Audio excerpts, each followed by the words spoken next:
A very, very, very, very good afternoon, everyone. Thank you for joining the NSSF webinar. This is Mboa Apollo. Joining us today is a panel of distinguished panelists, and we are talking about digital. Thank you so much for taking off this time, taking off these 2 hours to be with us, and we converge ourselves into the school of money. I always want to emphasize why we do this and why we do this on a monthly. Every month we put aside these 2 hours and we say, let's converge ourselves into a group, and I'm happy that I am glad to be the headmaster of this school of money. We just want to talk about money because all of us went through school to study to get money. Now we are getting money. Now what? Are we still working for money? Will we work for money forever? When will the money work for us? So we want to always have these discussions, and we want to take them from persons that we believe that have been somewhere, and they can share their stories with you so that you can get there. Maybe you are after where they have been, but there's something, one or two things you can pick. And why do we keep doing this as NSSF? The biggest thing is, as NSSF, we keep paying, and it's not paying, we keep giving people back their money. It's their money, they have contributed this money. And this money, if this money does not become of purpose to them, as NSSF, much as I've fulfilled my mandate of taking away the money, keeping it away from you, growing it, and handing it back to you, if that money does not help you, then as NSSF, I would have failed you. And that money does not help you because it has been given to you when you are old. I want to dismiss that. The older you grow, the wiser you become, the wealthier you need to become. But most times, the older you grow, the poorer you become. That money fails to help you because you have never started anything while you were working. While you are working, you had never started anything. And our campaign here is, can you start something while you are in your workplace? 50 billion of NSSF benefits goes out to the public every month in a normal month. But over the last 3 weeks, we started the midterm access, and with the midterm access we have 50 billion going into the economy every week. That money needs to count, and at Financial Literacy here we say, let that money count. So I'm happy to convene this school, the first session in the term where we are doing midterm access, and we are saying, let that money count. 50 billion is going out every month, every week. Can that money count? We are using quite a number of digital tools. You do not have to come line up at NSSF just to become relevant to this particular topic. We use quite a number of digital tools. You can use your phone, you can use the web, you can send an email, you can send a WhatsApp, and you claim your benefits. You do not have to show up physically, and your benefits will definitely reach you. Today we are going to talk about digital tools. What is it that I can do with my digital tools? There are quite a number of digital tools that are available to us, and as you will, our poll questions will say, all these are available. So we have a distinguished panel of people who are using digital tools to advance their agendas. They will tell us whether it is working for them or not working for them, or whether they should use something else, or maybe they do a public rally. Where would they be if they had used a different means? So today we are going to talk about digital tools: Twitter, Facebook, WhatsApp, LinkedIn, Telegram, Post Office. So many of these things. We are going to talk about them and say, what is it that you earn out of it? I myself, I am happy to report that I'm also on social media. Please follow me. I'm on Twitter. Yes, when you go to Apollo Mboa, you must find it. Apollo, please follow me. I need you to follow me so that I become relevant to this conversation. I have a good number of followers. I have about 42 followers. They have been following me for the last 5 years. Thank you so much, my 42. The rest, I'm happy for you to join. I am going to close out that space, and when I close out, don't come crying to me. But please, Apollo Mboa on Twitter, follow him. I'm also told I have other pages, but that is the one I am sure of. Social media. Who are you? The person that is listening to us. I will ask my back office team to share our poll question, the first poll question, so that we become relevant to you as we speak about this, as we go about this conversation. We need to understand, who are you in this conversation? So our first poll question is, what's your age? Are you below 20? Are you between 20 and 30? Are you between 30 and 40? Are you between 40 and 50? Are you above 50? Who are you? What's your gender? Are you male or female? What's your employment status? We need to understand all this so that we make it relevant for the people talking can be relevant. Are you in formal employment? Are you a business owner? Are you self-employed? Are you unemployed? Please rate your proficiency with digital tools. Is it excellent? Are you moderate? Are you poor? Are you moving around your laptop as if, to use someone's quote, as if it is a lost cause, looking for a button to press? Then you grade yourself as poor. So in 3 seconds, we are going to close this. And the results show that for the people attending right now, if you are kind enough to display those results again, the people attending right now, thank you, 30% are between 20 to 30, 49% are between 30 to 40, 15% are between 40 to 50, and 7% above 50. When it comes to the gender, the last time we are in the Women's Month, so we celebrate all the ladies. And as the gentleman, we shall continue attending on your behalf. 55% of us are gentlemen, 45% are ladies. When it comes to employment status, 73% are in formal employment. Right now they are using their boss's time to watch this webinar. 8% are business owners, 9% are self-employed, and 10% are unemployed. When it comes to proficiency, the majority of us are moderate, 72%. Then there is a 6%, I'm not in that 6%, that they are poor. Then for us who are excellent with good followers, please follow Apollo Mboa on Twitter. 22% of us are excellent. Thank you so much, the back office team. It's now my pleasure. It's always my humble duty. But before just to share some house rules here. In this, we are in the School of Money. So I'm inviting the panelists. If you are addressing me, you address me as Sir, Headmaster Sir, because I am the headmaster of this school, and I give warning letters, I give expulsions. I don't have a deputy, I only have matrons. To steer our discussion is a gentleman, John Senkezi. John is a multi-faced, I'm looking for the word, but I'll leave it out, I can't pronounce it. But he's a marketing professional with over 11 years experience in digital and social media strategy. Now, while I was reading this before, I was wondering, now this digital media and social media for many people, it is something they go to play. This man is earning for the last 11 years, is earning out of it. He has experience in content development, analytics, media planning, buying, spanning in industries from fast-moving goods, banking, telecoms, automobiles, behavioral change, media, among others. Currently he's the digital supervisor at NSSF. Anything that to do with our pages and everything, if there's any problem you find, he's the person to blame. If you find it there's something to credit, I'll take the credit because we work with him. Yeah, so John, he's the digital supervisor at NSSF. His role is to see strategy, content, community analytics, media planning, buying functions of the fund.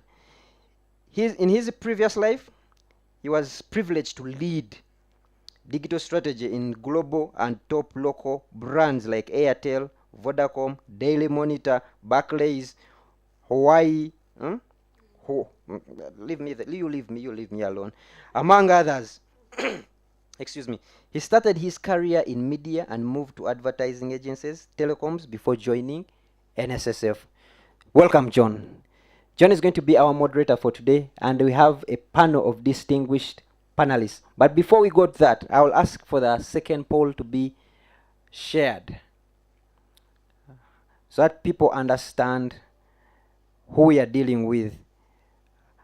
John, this is the, we want the people to take off the social media, social media channel that they actively subscribe to, and you have been given quite a number of options: WhatsApp, TikTok, Facebook, YouTube, Instagram, LinkedIn, Twitter, Telegram, chat, post office. Please tick off one of those. And go ahead, not one, just tick off all the ones that you subscribe to. And what are your reasons for subscribing to these platforms? Is it for catch up? Is it for professional connections? Is it for marketing? Is it for keeping up with the trends? Let us know. Would want to understand what is it that you do with social media and for what reasons. I want to give this information to John before he introduces our panelists today, who you all know. They need no introduction if you're in any of these channels. So in 4 seconds we need to close this, and let's end that poll and see what are the results looking like. The results show that 97% of the people on this call are on WhatsApp. Not 9. Okay, this is a multiple answer question. So the most popular among these, among the people here is WhatsApp, followed by Facebook, popular at 74%, followed by YouTube, popular at 59%, followed by Instagram at 49%. Oh, I had forgotten. LinkedIn, Twitter and LinkedIn. Twitter comes before LinkedIn, before YouTube. And Telegram, please, if we could just see the other results. On chat, they're about 4%, and 3% have subscribed to post office. Yes, post office comes in the least popular. Post office, someone is asking what is post office. Those are letters we write, address them, put them, buy stamps, and then post. Then someone on the other end receives, writes back to us. Yes, it still works. Yes. What are the reasons of subscribing to these platforms? 85% subscribe to these platforms because they want to be for professional connections. 77 are catching up, aka Lugambo. 56% want to keep with the trends, and 47% do it for marketing purposes. So John, that panel you have today is going to discuss to the persons that have shown that. And we are happy, we are excited, we are privileged to have the presence of this gentleman and this lady. I am not fit, nor am I able to introduce them. They are beyond me. I will call up John to introduce them. Thank you.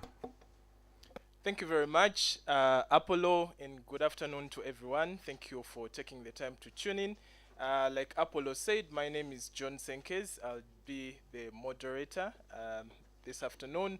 I'll start with the introductions. On my immediate left is Sandra Navasidie. Sandra is an education person turned farmer, and not any farmer, a slave farmer. So we are very excited to hear from Sandra how she manages to do agriculture and slay at the same time, and how she leverages the online channels to take her product to market. Sandra, you're welcome.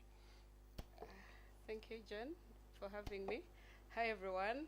My name is Sandra Navasirie, slave farmer. I'm a Makerere University trained teacher, but I'm a full-time farmer now. Okay. Yeah. Pleasure having you. Thank you. Then my far left, Moses Chiboneka, commonly known as Uncle Mo, the man who uses comedy, satire, and wit to do social commentary. But he's also someone who is one of the high flyers, I would say, that we have in the country as far as content generation and creation is concerned. Moses, you're welcome to the webinar. Thank you very much. The moment you said high flyer, I thought we were not talking about me anymore. But I'm happy to be here and yeah, to share a stage with Sandra and talk about things aligning and positioning brands with digital platforms. Yeah, happy to be here. Great. All right, so I think my job is quite easy. I'm here to, and Sandra will relate, to play Parasite, extract as much information from you guys as possible. And you might wonder out there why we are here and why this particular topic at this time. The last 2 years, if anything, have proved that digital and social media marketing is the way to go for so many companies. Previously, those who had the big budgets, may not have been interested, but the last 2 years have actually shown us that people can live virtually, people can sell virtually, and the purpose of this webinar is to help you start on that journey. Regardless of the size of your business, whether it is for your personal brand or your professional brand, we hope that by the end of the session you would have picked a thing or two. Please do not hesitate if you have a question to drop it in the comment section on our social media platforms or the chat on Zoom, and I'll be happy to pass it on to the panel. I'll start with you, Moses. An engineer, Yes. content creator. I'm struggling to see the connection. Where does it all start? Trust me, I struggled with that as well. Uh, First of all, it's been a very long time since I had someone call me Moses. Thank you. I have not had anyone call me Moses, because even my parents used to call me Moses and now call me Uncle Mo. I'm struggling to find someone like, can someone remind me who I was? But I didn't find, if I was given a chance to introduce myself, I'd say I am a hybrid of art and science, because I love both passionately. But I used to think that my art side is going to be something I do when I'm chilling, my pastime and stuff. And I didn't even ever create so much time for it, because society has created a certain image about the professions we pick up from school. I enjoy being called an engineer. I enjoyed before. I was like, "Ah, man, that's what I do. Tulipagezi." But so COVID happens. And I remember showing up at the garage where I work every 4 months, and there's no car that drove in. But the part that I am as an artist has always been there. I have from school. I was doing stage plays. I was even getting into film in Uganda. But I was so passionate about acting that I would go on a film set, finish shooting, and go home. Then someone on the set is like, "You forgot to sign for the money." I used to look at acting as something I can just do and walk away. I didn't ever glorify it as, it should be something really serious. When COVID happened, I was like, I need to tap into this long sleeping passion, because everyone seemed to be online. And I was like, why can't I just start? There were so many months before life would come back to normal. And during that period, I think it took me about 5 months of just plowing and trying to find my position in art. And now we're here. I'm an engineer that actually also does content.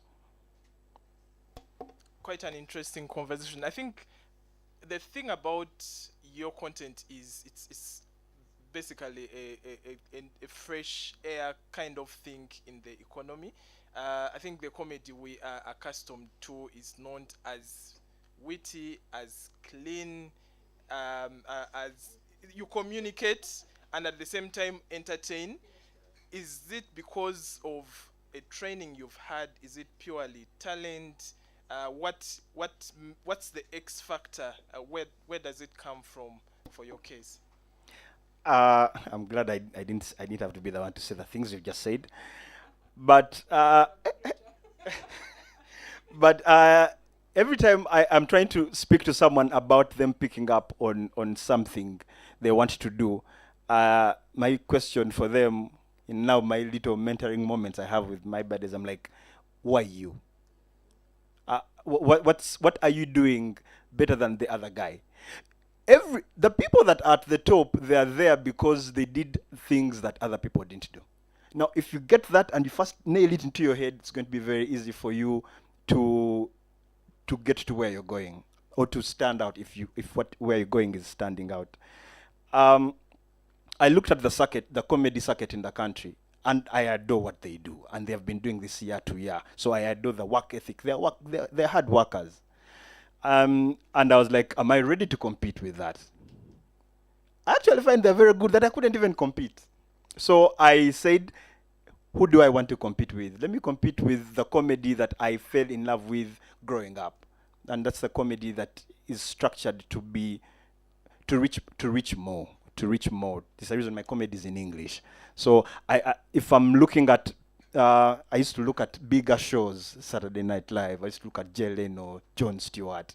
If I used to really love that, and there are so many numbers that are following that kind of comedy, then let me try compete at that level.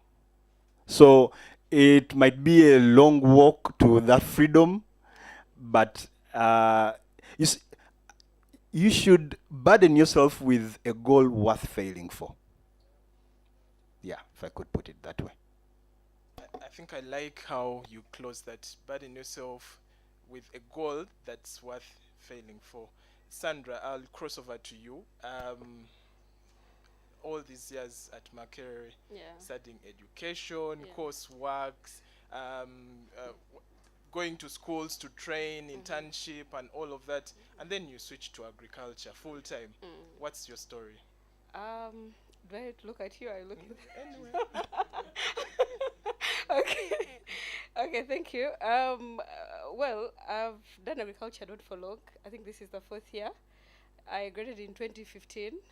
Yeah. I wanted to be a politician. Yeah, I was very active at campus. I was a student leader. I was a speaker of my school, the Mighty School of Education, and also the president of our college. So I wanted to be a politician. I was an activist at some point. So farming wasn't really my thing. Yeah. Of course, after finishing school, I taught for some time, not for long, just 2 schools. And of course, I had to change from being a politician to now a business person. Yeah. So I started a few businesses here and there, selling clothes. Now, before actually COVID, I think it was 2018, there was a friend who visited me. He had a newspaper, yeah, News Vision. And okay, this is where my inspiration starts from, if you may ask, why farming? So he visited me with a newspaper, and there was a lady, I think she was from Mbale. She had hosted people at her farm, and she had tomatoes, well-staked tomatoes, juicy tomatoes. I think she was about 50 years. So I told this friend of mine that I think I want to do farming, yeah. Like, why farming? People get, at that time, actually, tomato prices were high. 3 pieces were, I think, for 1,000. In my village, in Abingo, meanwhile, I know what was happening in Kampala. So I was like, if people are getting money, why can't I do farming? I have space at my home. So he told me, you can't do farming, Sandra. You're known for other things. You cannot. Like, nobody saw me as a farmer. But in my mind, I wanted money. So I told him, if this lady who is about 50 years can do farming, how about me? Like, no, you want to manage a lot of challenges, So I was like, I think I can do some research, yeah?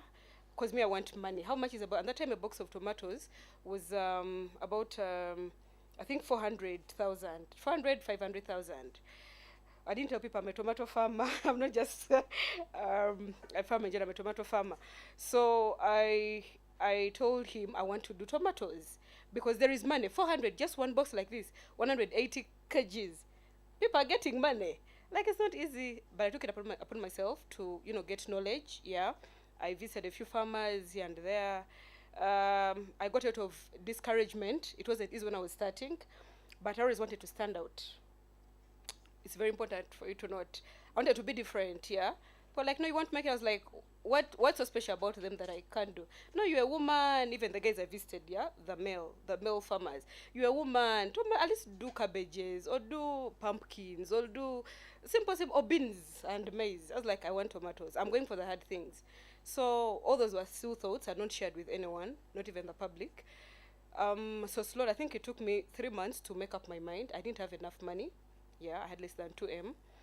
But I was determined to start farming because of the lady that I saw in the newspaper. So I got seeds. I got some knowledge, here and there. When you're starting, you try to seek for no advice. What do you think I should do? I saw so and so. In the 1990s, we used to grow tomatoes. Made losses. So nobody really gave me a positive. I was like, I'm going for tomatoes. So I started, and my first harvest was really a blessing. Yeah. But before I used not to, post what I was doing. Yeah, I know that's where you're coming. So I used not to post. I was intimidated. I was afraid of like failing. People saying, "Oh, we told you. You see your post. Okay, now you're showing us how you're starting. We're waiting for the end results." I didn't want, because I didn't know how it was going to end. So what I did, I was taking pictures of every stage. Yeah, in my small garden, not very small, about 1 acre. So I used to wake up. We used to work very hard. Wake up early in the morning. I didn't have enough labor. I had, I think, one maid and also some guy like casual laborers. But I was very determined. At that point I didn't want to go back to school to teach. The money was not really, and I didn't want to upgrade my do masters. They did all the things. I was like, let me try tomatoes. I looked around. Of course, I was active on social media, but there was no young female farmer. Then I thought to myself, I think I can be the first young female farmer. But it was a dream at that point, yeah. So I started, and I posted, I think, at a later stage when the harvest was out, yeah. So that's how my story starts, the farming. Not that I started farming, no, it's a passion. I didn't even have the passion, I wanted money, yeah. The passion grew. I'll be very honest, I wanted money because people are getting just 150 kgs and you have your 500,000. So that's how my story started, and here I am. Yeah. Quite inspirational. Before I leave you, Sandra, I think the people out there are interested in knowing how your tomatoes leave the garden to the cyberspace. So if you could do us a favor and walk us through your process, for lack of a better word. How do you create your content? How do you push it out there? How do you make sure it's seen by a significant number of people? Something like that. Okay. Okay, I also learned social media along the way. And it's because, like I told you, I wanted to be different. I wanted to stand out. I saw what was being posted on social media was not really farming. Okay, there were other things, yeah, which I want to mention, yeah. I was like, and of course, some of the friends I'd graduated with were still jobless. Some were, okay, I'm in the village, I was posted in Chiboga, I'm in a government school, the Kamane. I was like, I think I can put out, and at first, actually, as I was starting to put my content out, or if you might call it content, it's because I wanted to share my story to tell people that you can have a degree and then do farming instead of you crying like you have no job, you have no nothing, like whether you're jobless after graduating, you can, do farming, because I'm also earning. And that time I started earning, I didn't put those things, of course, I didn't want to be a motivational speaker for nothing. I had something to show, yeah, after the harvest, that's when I started sharing my story. So, it was just posting, captioning, oh, your harvest is here, or you can look this nice and money, yeah. So, later, when people started picking into, actually it's the public that kind of, opened my eyes that, man, what you're giving us, we're interested, give us more, keep posting. And so that's when I started looking at it as a marketing strategy, yeah. So I take them through all the stages of production from the seed when I was starting. Yes, of course, now I've advanced the things I add in and all that. But at first it was the whole production process from getting the seeds, nursery bed, up to harvest, yeah. So I think that answers your question. Yeah. It does. I think the thing I love about the way you push out your content is that you give the customer an inside look of what happens before these tomatoes land in their shopping basket or dining table, etc. And I think it's a lesson for many businesses out there to learn. Sometimes the story you tell about your product is one of the most powerful. People want to buy from someone who is passionate, someone who invests time, follows the best practices of production and all of that, which I think really helps you to sell your products and services. Moses, Nyange Auto Garage, Uncle Mo, I don't know what your side hustle is between the two. Just tell us, how do you use the platforms to push Uncle Mo as a brand, and how does that then affect Nyange? Are they complementing each other, or have you distanced these two? They are complementing each other. But first of all, when I was getting onto social media, when I started content creating, on social media, like I think on Twitter I had 100 followers. I was better than Apple.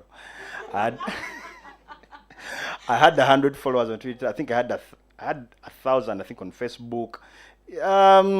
Yeah. So the thing about digital, people pay to indulge. So it is important for you to give them reason.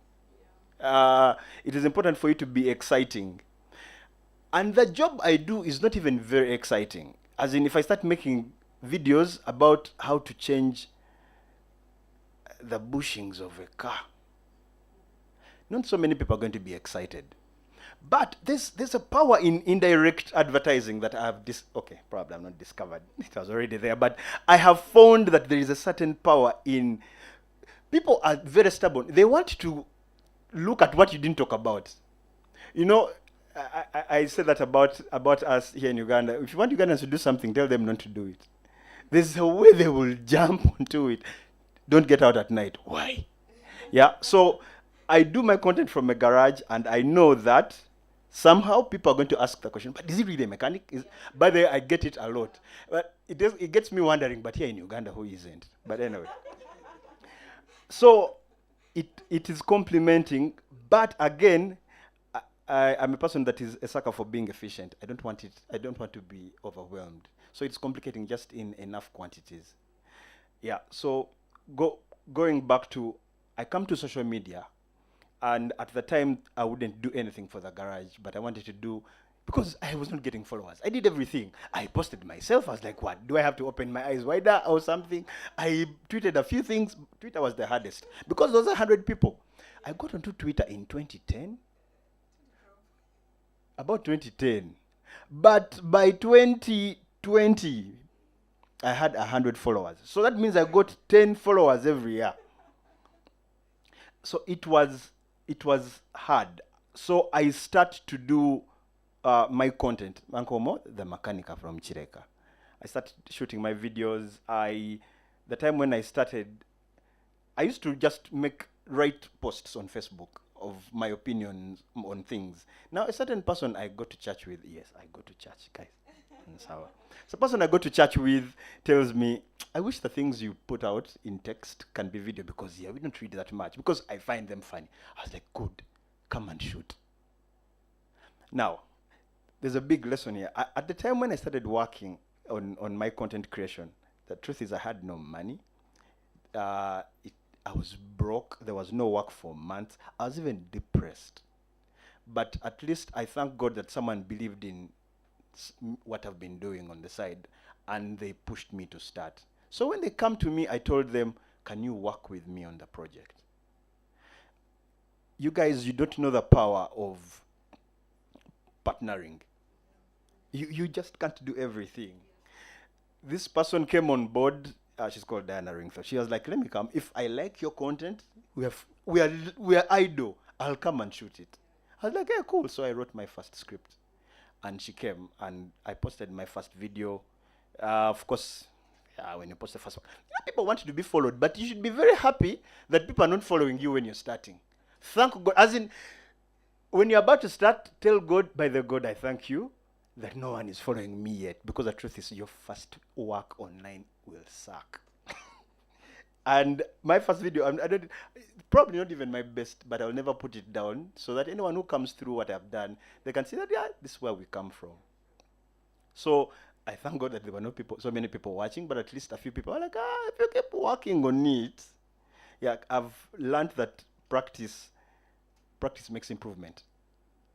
Over time, it starts coming to you. Over time, you start realizing why you are online. I mean, the market tells you what they want. So, and you have to stick there. Let me tell you, I wear specs, and I always want to have a watch on. But when I'm making my content, I don't have specs, I don't have a watch. Because there's a character I've given to people that they have embraced, and we're going to keep at it. So, I've been intentional, because like I said, what you practice is what you're going to keep getting better at. So I've been intentional on just keeping that. I realized the excitement it brings. So every day I ask myself, how do we do it better? How do we still be, I want 3 things. I have a team I work with, but every time we put out a video, I ask 3 things. Were we funny? Did we give information? Did we leave something someone will remember? Now, if you keep doing that for so many times, it is going to be a very good thing to be remembered for. Yeah. Wow, very powerful. But I think I read from both your submissions that there is a lot of thinking that must go into someone maintaining social media presence or online presence. I have a very simple way to put structure that I always encourage people to use. It's called the Bauer model, BAUR. And what it essentially means, Apollo says we complicate these things. B standing for brand. You need to build a brand. You need to be known for something. Is it going to be the quality? Is it going to be the pricing? You need to have a unique selling point. Your people, your processes, that all contributes to your brand. Then, of course, A for acquisition or sales. Now, the problem we have with most people is that they will jump to sell, which is quite understandable. They want to sell, first post orders, fulfill, money is in, and it's never the case. And again, we also do a very poor job at relationship management with our customers. My background is telecom. One of the reasons why telecoms make money is what we call customer life cycle management, where you profile your customers, understand who buys what, when, and then now engage that same audience with a very minimal cost, if any, to actually get more value from them. And the last one, the R, is retention. We spend a lot of time acquiring customers, but then the way we serve them will either turn them into advocates or detractors. So the guy you've not served well, I keep telling people that the best digital marketing advice I can give you is not even digital marketing. It's basically the experience that you give your customers with your product, with your brand. There are so many channels out there, Sandra. We saw from the poll, for example, some of our participants are active on WhatsApp, on LinkedIn, on Instagram, Facebook, name it. What informed your decision when you were selecting Facebook and Twitter as your preferred channels? Okay, thank you. Now, I was on Facebook before joining Twitter. I think in 2011, probably were the first people to join Facebook. Then Twitter, like I told, my story is very interesting, but I'll share it. For Facebook, I was not very active, yeah? As you get your phone, just go through the feeds and nothing really to post, because I really had nothing to post. Maybe I had, but I chose not to post. Now on Twitter, I joined the very year I started farming, 2019. I didn't know, I knew about Twitter, but not so much. So now this one of the mentors I had, actually is my brother's friend, is called Samuel Kamia. He called me one day, Sandra, are you on Twitter? I told him no, why? There's a competition, there was a competition, a photo contest in Kenya, yeah? I know how Kenyans are on Twitter. So he told me, it's for young farmers in agriculture. Just post a photo of yourself, and I'm sure you're taking photos, though you've not started sharing. I told him, no, I don't know Twitter, I don't think I'm interested. So the first month, I think the contest was on for 3 months. So the second month, he still called me again. Go, Sandra, you've not joined Twitter yet. Please join. I'm sure people would love to maybe hear your story. Just share your pictures. At that point, I started taking my pictures of myself in the garden, slaying. Yeah, that's how I got him in the name of Slay Farmer. So he told me, please share your pictures. I even had some old phone. I was forced to buy a phone, yeah? So I opened up Twitter, let me just open. Now, my aim of joining Twitter was to get money, to win the contest. I think they were giving 500 Uganda shillings at the time. 501 M. I was like, this money will help me buy inputs for my garden. Let me join. If I win, yes, I'll buy, inputs, farm inputs. So I joined Twitter as Sandra Navasirie. Then I posted my picture. Of course, I got a few likes. This is okay, she's a woman, she's in farming, But my first audience of my followers were Kenyans. Actually, up to now, most people still think I'm a Kenyan because of my first followers. They pushed my thing. Of course, I didn't win the competition, but I stayed. Please don't laugh. But I stayed on the platform. Yeah, I didn't win. I think I came number 3, I don't remember, but I didn't win. That's the most important thing. I was like, fine, let me stay on the app. So I started getting, followers. Kenyans, Ugandans, I think I had very few. Hey, Sandra, where are you doing it from? How long and people thought I'd done it for some time. I had a unique way of doing my work, because the very first time I started farming, I was taking tomatoes. Tomatoes are known, almost farmers grow them on ground, yeah? They mulch them and, but me, first garden it was staked, and the garden was very neat. Meanwhile, just like slayers, you want nice things. The presentation really matters. And that time, I wanted, like I told you, I wanted to stand out. I wanted everything to be, on point, on point, on point. So then I started. Of course, now when I joined Twitter, it was going through, what people were posting, what they were talking about. I saw it was politics, entertainment, relationships. The interest was not in any of those. But I slowly but I started posting my farm, experiences, the plants, the flowers, because farming at that point, it was very fascinating to me, seeing flowers in the garden, seeing tomatoes for a very, very first time. It was in my garden, my own garden. So I wanted to share what I was experiencing to the world, So I started sharing, so by so then I started gaining followers. And that time it wasn't about making money, It was just sharing, like it was a normal platform. But I was very, very specific. It was purely farming. It was purely farming. So people, and I think, of course, I'll be having the name Slay Farmer. I put it there as my username. So I said posting, farming, sharing articles, sharing. And later, I think I said getting followers in a very short time. I was like, okay, so this is what happens, when you share. And I thought it was okay, like it's farming, so there's not doing nothing special about farming. Yet maybe people I realized that people are interested in what I was doing, and me being a teacher, I also became an advocate for, young girls and also young women and also youth, that you don't be there and you think this is an odd job, like I'm doing it myself. And I also wanted to, kind of get back to those people who said that I would not make it in farming, trying to, disprove them and stuff like that. So that's how I ended up on Twitter. Then I learned a lot online. So nobody taught me from observing, and I knew I wanted to build a brand as Slay Farmer. So I had to, as teachers, I talk about teaching because, that is who I am. We get some bit of training, not bit of training, we get really training that probably other professions won't get. How you conduct yourself in society, what you do, what you say. So I had to kind of put that in what I was doing on social media, on Twitter.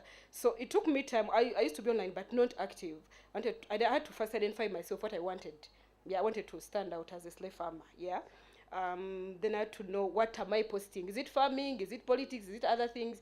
I told myself it has to be farming, strictly farming.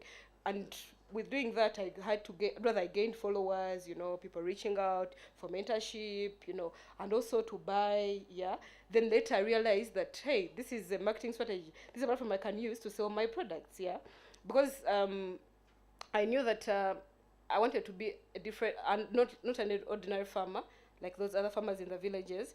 So I needed to know, okay, if it's Twitter, it's a corporate, for the corporates rather, I need to package well my products, cleaning them, coming up with a weight, delivering. Of course, that came with him, but I didn't start it in 2019. That came, I think, like recently, 2021.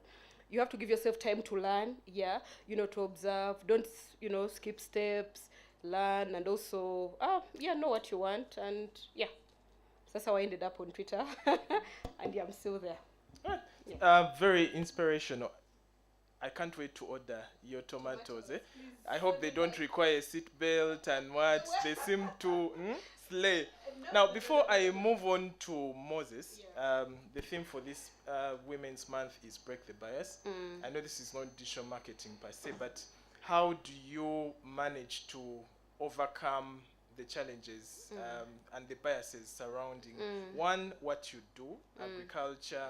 You're someone who went to school and is looked at as something that doesn't require papers and all of that. How do you manage to overcome those biases that are out there?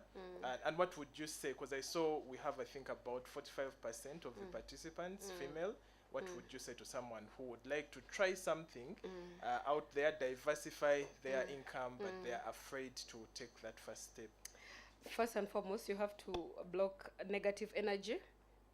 I blocked that when I was starting, like I told you. Many people discouraged me. My friends, some family members, oh, that's a job for men.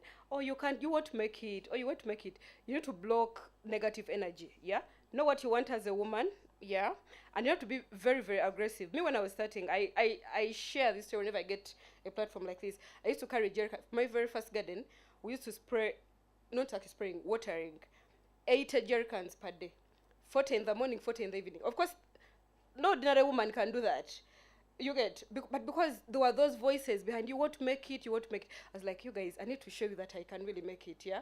So you as a woman need to be very aggressive. If in case you might not be farming, but anything you want to invest in or to do, as long as you feel you're committed that this is something you really want to do and you can make money out of it, be very aggressive. People are going to talk, know what you want. Then secondly, specialize. You know, there are so many, you're going to be distracted. Oh, there's this business selling bags. At least I say tomatoes work, let me invest in tomatoes. And then the other day there is maize. I think I should start maize. The other day maybe I should start comedy. I've watched Uncle Mo doing his kits. I think I can do. I'm even better than him. I mean, I have capital. You get, man, stick to one thing. Otherwise you're going to fail. You get. Of course I'm talking to women. For men, he will talk about I'm focusing on my ladies because some of this is personal experience. Yeah, when I was starting, I wouldn't be here if I'd listened to those voices. Yeah, me when I was starting 2019, it has always been tomatoes. Of course now I'm doing other things, but I'm known for tomatoes. I'm sure in the mention about tomato farmers in Uganda, I mean, you can't miss Sandra Navasiri, right? Don't just nod. Exactly. Anyway, what I'm saying is I've because there's so many crops in agriculture, but I chose tomatoes. And of course I didn't know everything as I was starting. I had to learn on the job. I made mistakes, you know, I had to, you know, learn from them. And you can't grow when you're doing so many things. You know, today you're doing carrots, the other day you're doing onions, the other day you're doing maize. And I'm talking about agriculture. Choose one crop, learn from it, you know, specialize. You've been known for that one thing. In farming, I'm known for tomatoes, but right now I'm doing other crops, yeah? I'm into mentoring, I'm into training, of course, as a teacher. No longer in classroom, but at least I'm in the farm and I still teach. But the tomato farmers, oh, there is Sandra Navasiri. So you as a woman, don't listen to negative energy as a maybe young girl. Specialize, be very aggressive, know what you want, yeah? And also be very honest. Be very honest, and also let's also talk about social, because it's about, the theme is digital platforms, yeah? Be very honest when you're doing, or when you're maybe you've started, let's say, venturing in your agriculture and you're posting social media. Don't advertise juicy tomatoes and you deliver rotten tomatoes to your customers.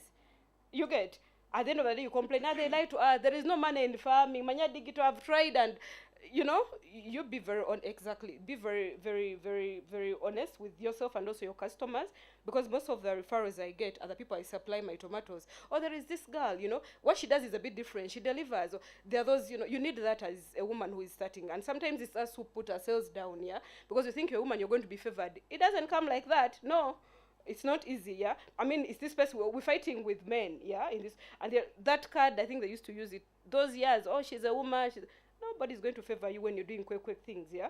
Make sure what you're the language I'm using is okay, fine. So make sure what you're giving is what you advertise. What you advertise is what you're really putting out there, what you're selling, yeah. Be yourself. Don't try to be me, yeah. Be original. Yeah, I hope I'm still answering your question. Be original. When I was starting, it was me, Sandra Navasiri, slave farmer, a farmer, period. I didn't try to be like, we have prominent farmers in this country. Be yourself, yeah, be original. With that, of course, you gain the following on different platforms.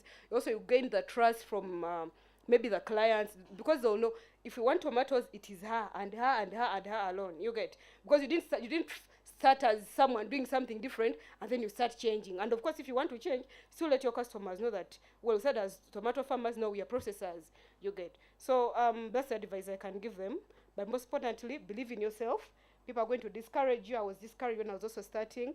People are going to compare you with so and so. You will not make it. You need money. And also, maybe important to note is some of these ventures, especially agriculture, you don't need a lot of capital. No.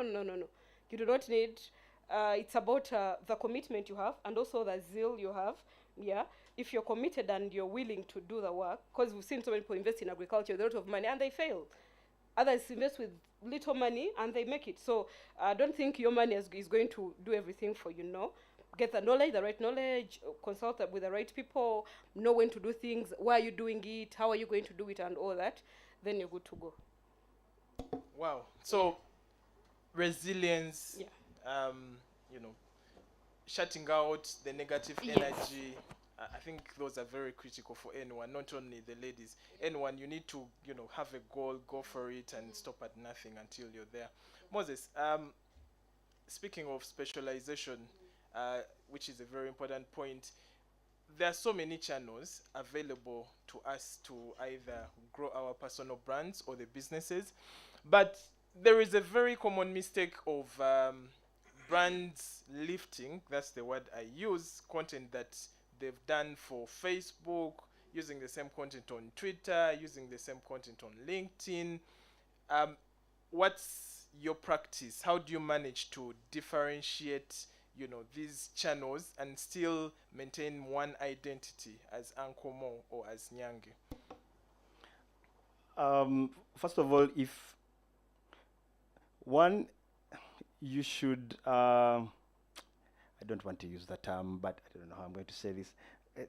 Also think, we're not going to put your Snapchat work on your LinkedIn.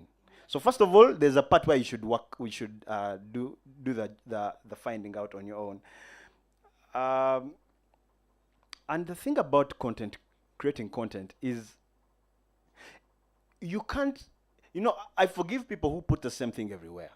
It is very understandable, because what we do is that we first shoot, then aim.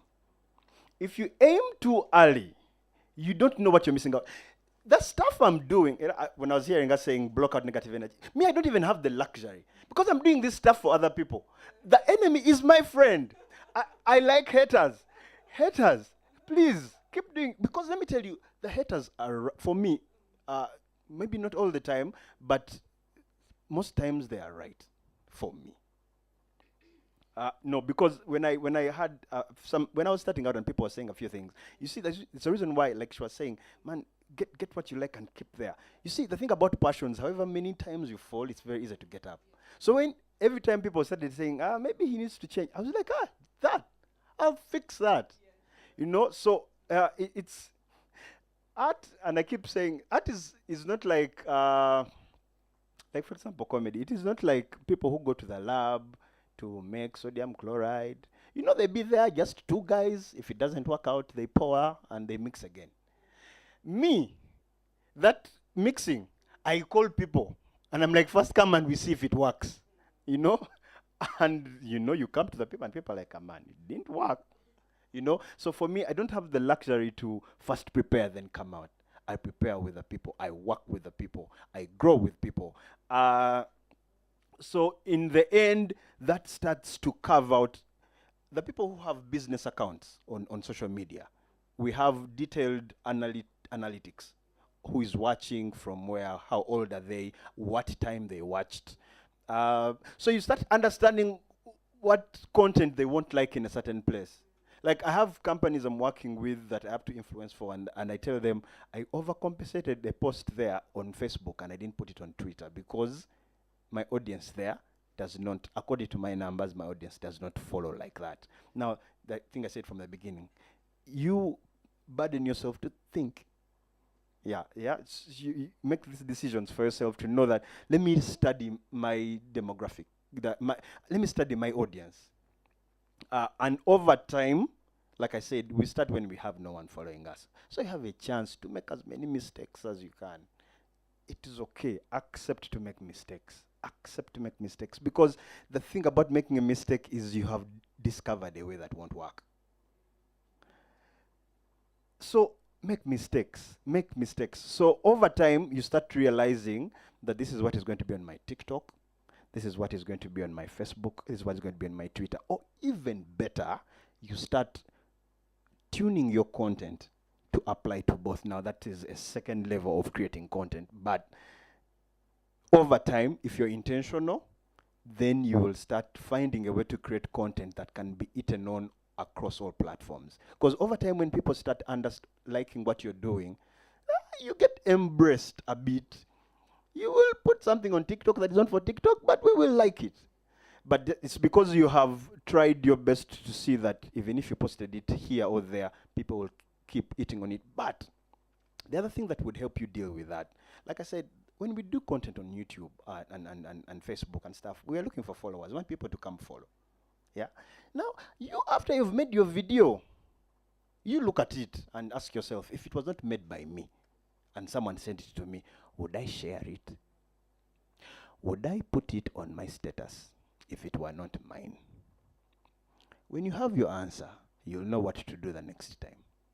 And over time, when you start practicing improvement, it will be, you will get there.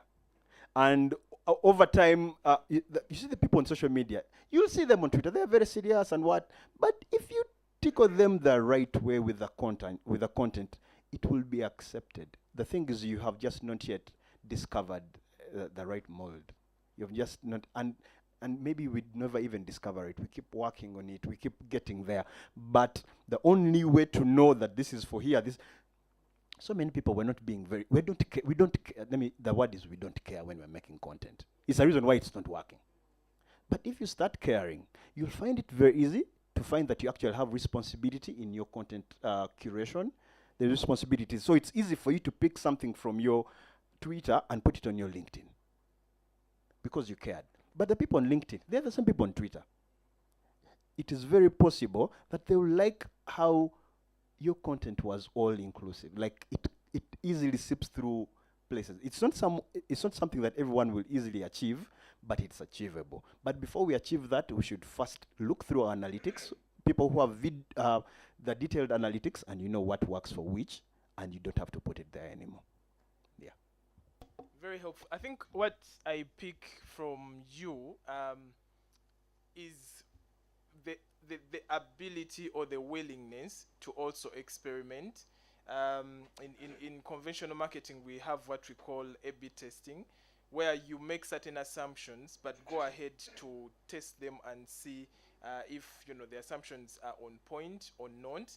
And then you also iterate as you go along. So start, measurement, and we'll talk about that after the headmaster. How do you measure? What do you measure? Why should you measure? Measure what you're doing. We have a tendency of making it a one-way street. You just talk. Just imagine going out on the street and you start shouting. That's how many of us do our social media. I'll hand over to the headmaster, and then we'll continue the conversation after. Thank you so much, John. You missed out, sir, at the end of headmaster. So, but I will forgive you because you're the moderator today. I just had to come in and just to give you a breather to take some Rwenzori water, which happens to be sponsoring our water. But also I couldn't resist to see the comments coming in for Sandra and Uncle Mo. And I thought I needed to read some of these. Sandra, people are saying, thank you so much for being original. Thank you so much for telling them you wanted the money. Many people come and go tell them that they want, it was my passion, but thank you so much for being honest. Uncle Mo, thank you for allowing people to make mistakes. Uncle Mo, you are now a trendsetter. You are telling people, go and make mistakes. They are saying, thank you so much for making that. There are quite a number of questions that I'm going to be sending over. But Sandra, there's actually some questions coming in here, and they're asking Sandra about the tomato diseases. I'm saying things about tomato pesticides. So that the teacher is now becoming the chemist. Hello, Sandra. I have just started the same business of tomatoes. May I know the current price of a box goes for currently at wholesale price? I have tried to do my research, but the results are very varying. Sandra, how do you deal with seasons when the prices are as low as 550K? I just allow me to just slot in a little bit of these comments. Most of these are comments. Others are very, very long. I don't want to go into this, but just know it is overwhelming. Haters are part of positive criticism, but they can be too much in that tone. Can you please? Okay, know that haters are real fuel to push us to achieve. That is Benjamin agreeing with you, Uncle Mo. Uncle Mo, let me just scroll down a little bit. Thank you, Moses and Sandra, for sharing your journeys. I like the passion that you have existed. But I also wanted to use this opportunity to let everyone know that I actually don't have 45 followers. I have checked. I have rechecked, and thank you. I don't know if you joined before, but I have 58 followers. Thank you so much. It is Apollo Mbowa. Hey, Twitter, I'm there. Thank you. Over to you, John. So I think we'll start from where Headmaster Sir has ended the conversation, the tomato business. Yeah. what do you have to say to someone out there who is looking at starting? What are the bottlenecks they should expect? Yeah. How should they overcome them? Okay, thank you. Well, I'll still share my experience. It was the money, yes, but I knew money was not going to come. Okay, I knew it was not going to be very easy. Yeah. With farming, what I've learned, of course, I didn't go to school, but experience is what you put in is what you get out. And with that, I don't mean the money, the effort. Yeah. Many farmers or many people who want to, of course, they see you slaying, on social media. Man, in farming, like in the garden, it's not slaying. This I just use it as a name, slay farmer. But when you meet me in the garden, it's actual work. Yeah. I don't just point, oh, you do this, tell the workers, I get him. Because me, I treat it as a business. That's number one. It's not something from the very word go. The little man I had, I used it to invest, but I knew it was my business. And if it had failed, I was going back to Ruero, to my mother's house, yeah. But I was like, how am I going to make this business work? So the mindset should be treating farming or tomato growing as a business. So what do you do to other businesses? Yeah, maybe if it's a shop you're having, or maybe it's a boutique, or maybe a station, or whichever business you might think about. How do you treat it? Do you keep records? Yeah. Do you like wake up early in the morning? Do you, think about other businesses? It's how you should treat farming. The mistake that people make, because they think, oh, it's farming, it's farming. I'll visit the farm over the weekend. Yeah. You invest your money in 3 acres of tomatoes, or let's say 5, or even 1 acre like this. You be on telephone farming. Hello guys, did you spray tomatoes? It has rained, because Sandra told us you have to spray whenever it rains. Have you sprayed the tomatoes? You're on phone. Of course, the workers, this is your money. They're not going to, they'll lie to you that you've sprayed, and also you don't get time for your business, for your farming.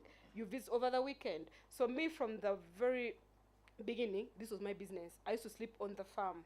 I used to wake up early in the morning, 5 a.m., yeah, carry those jerry cans of water, because I didn't have an irrigation system. Of course, I've grown, yeah, there are things that I can afford before I used none to, but that didn't stop me. There were very many limitations. People was, Katoina, okay, I was going to speak Luganda. You don't have an irrigation system.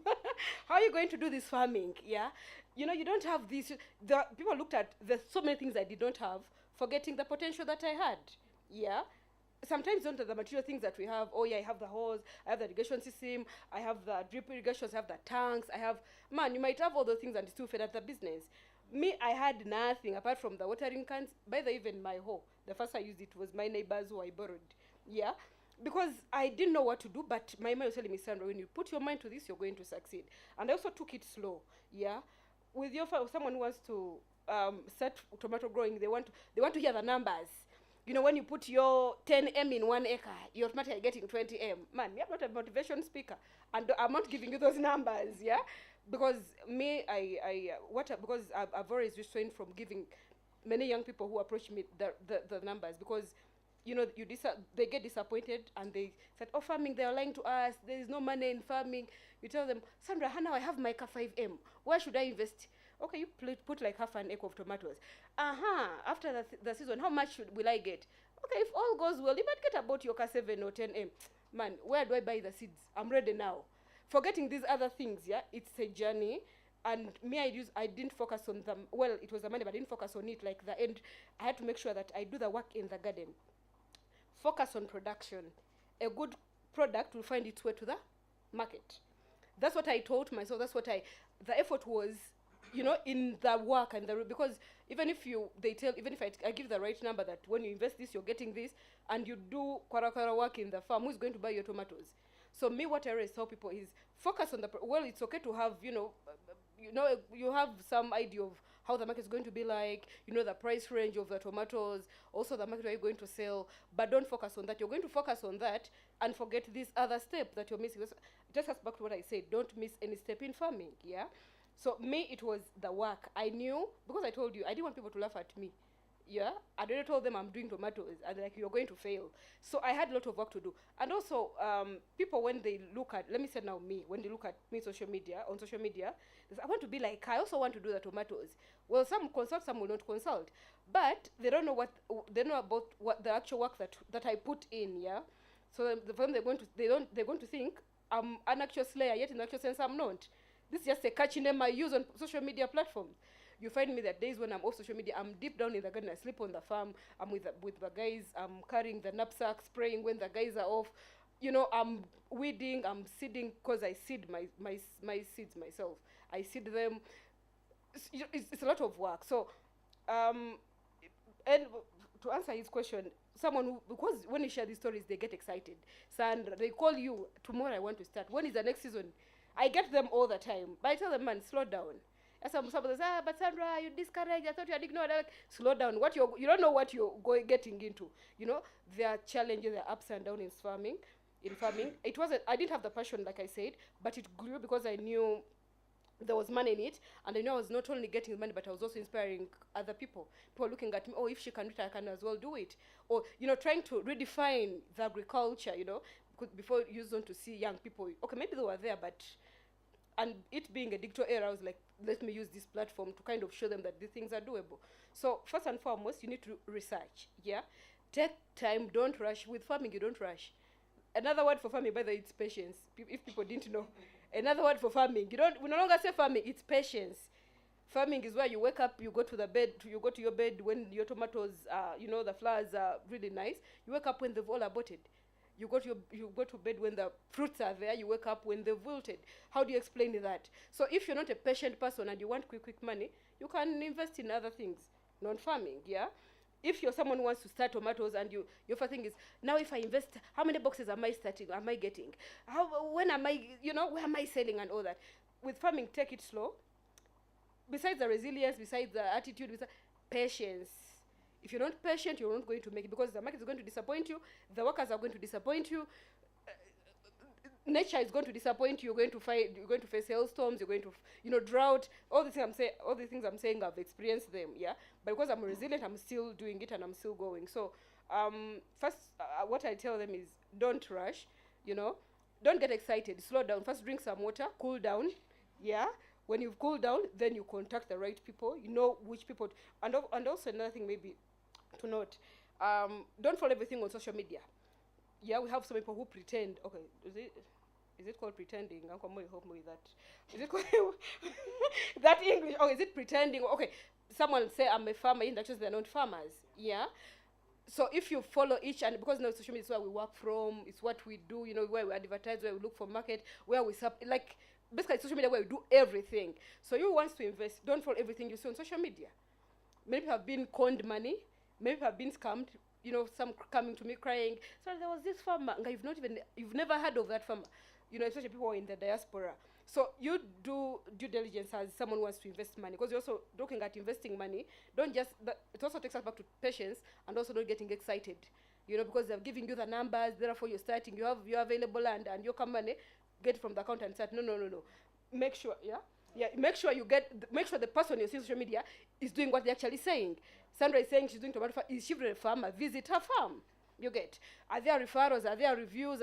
You know, because you're also looking at, because your money might not even reach the garden. Because of us, we share experiences of we lost money in the garden. Yours might be lost before it actually does the gardening work. You get what I'm saying? So be very patient. Take your time. Yeah, do research. Know that don't trust everything you see on social media, especially to do with farming. And also about the prices. Prices fluctuate. It's unfortunate that it's not us who dictate the prices. Us, the farmers. Maybe when I'm invited again to talk to, maybe address the government, I'll talk about these other about these things. But for now, I'll stick to today's topic. But what I'm saying, it's not us farmers who dictate the prices. It's very frustrating. But I can't give you the right, the correct, the right price. Today it's 400. Tomorrow 50,000. The other day is 100,000. Now that device, to answer a person who asked Apollo the question, is consistency.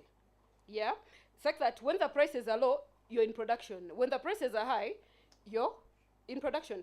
You might, we partition now. We don't grow. Let's say you have your 3 acres. Okay, I'll start with smallholder farmers. Let's say with 1 acre. Yeah, don't plant it all at once. We partition it. We do it in phases, so that when maybe the prices come, a box is 50,000. Well, you're going to cry a bit, but at least there's another bunch, another lot that is waiting to be harvested in probably 2 months' time when the prices have gone up. Until maybe we are able to dictate the prices, then I'll give you the right answer of that. But so that's how we play around it. You know that you do in phases, depending on the size of land you have. Maybe you do like half an acre or quarter an acre, so that at least every month or every 2 months, you are in production with something on your farm. Yeah, I can go on and on, but I'll Thank you, Sandra. I think what I read from you and it's no surprise because I think any investment, whatever the case might be, whether you're doing bonds, whether you're buying shares in companies, there will be days when things are pointing upwards and when they are not. The key thing is just like investment. I have gathered from your submission, farming is a long game. You have to be patient, you have to be resilient and keep at it, then get value out of it. Uncle Mo, I'm a big fan of your content because I think it's quite unique and somehow it manages to make me laugh. But even if I laughed until my tummy hurt, that's not going to put food on your table. How do you monetize your content and get value, financial value from it? Starting out as a content creator, I wanted to make money. I wanted to make money so bad. It didn't work out. I remember reaching out to some companies, hey, you can do some product placement in my videos because I have about like 1,000 people per video I put up. I just started. And they were like, you have good conversation, and it didn't work. It was very frustrating looking for money at the beginning. It was so frustrating that I gave up. I gave it up. I remember I had proposals. I'd written a proposal. It was so frustrating. I stopped and I was like, you know what? I'm not a marketer. I'm a content creator. What I know is writing stuff and making videos about it. So I gave up on the money because it was not coming, and actually it even took much, much longer when I gave up on it. But I chose to get fulfillment from another place. You see, whenever we wake up to do stuff every morning, it's because of certain fulfillment. Sometimes it's money, sometimes it's what the money will bring, sometimes it's just someone to say thank you. So I got to a point I channeled my my fulfillment from what I was doing to be just someone saying that was nice. And that stuff drove me crazy. I was like, that was nice. I can actually do it again. So I went, wrote another one. I would be in the news. I would be watching what is happening and be like, I should have an opinion on that. I should do something on that. I gave up on the money. The money was so frustrating. The first time for the money to come in, and it's automatic, over time, to get monetized on YouTube, YouTube asks you indirectly, show us that people want to watch your stuff. And how? You have to show to YouTube that people in a year can watch 4,000 hours of your content. 4,000 viewer hours. Now, I make 5-minute videos. Each day YouTube counts a view once. Do you know how many times you have to watch my 5-minute video to make me 1 hour? Do you know how many days? So I had to give up on trying to chase money, and I had to chase how you watch my content. And after 5 months, and it rarely happens for people who make very short videos, because people usually get monetization early, people who make 1 hour videos, so you can gather the hours easily. So after 5 months, I got the email from, because like I told you, my videos are 4 minutes, 5 minutes. So it took me to have about 3 viral videos for me to make the numbers. Those numbers are crazy if you're making short videos. And I got the email from YouTube that from now on, if you allow us, we shall put ads in your videos so that you can earn from your content on YouTube. That was the first point of monetization. Then, of course, if YouTube has seen that you work like that, then of course, even people here would start to realize that probably people are watching his content, so let us work with him to maybe push brands or push certain conversations and stuff like that. But because you are intentional with making sure that people keep watching your content, don't be over people paying you.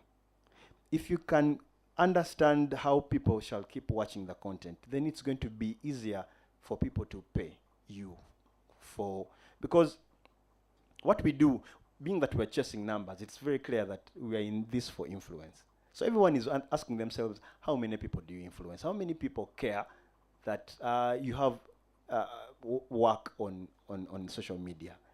So over time, you start gathering your crowd, You start understanding what the, because me, I read, when I post something, I can have about hundreds of comments. I'm telling you, I read all my comments, I respond to all my comments. Sometimes they got thousands. So right now, it's still very possible for me to do it. Probably I will stop after some time. But right now, it helps me know which direction, what people like about what I just did.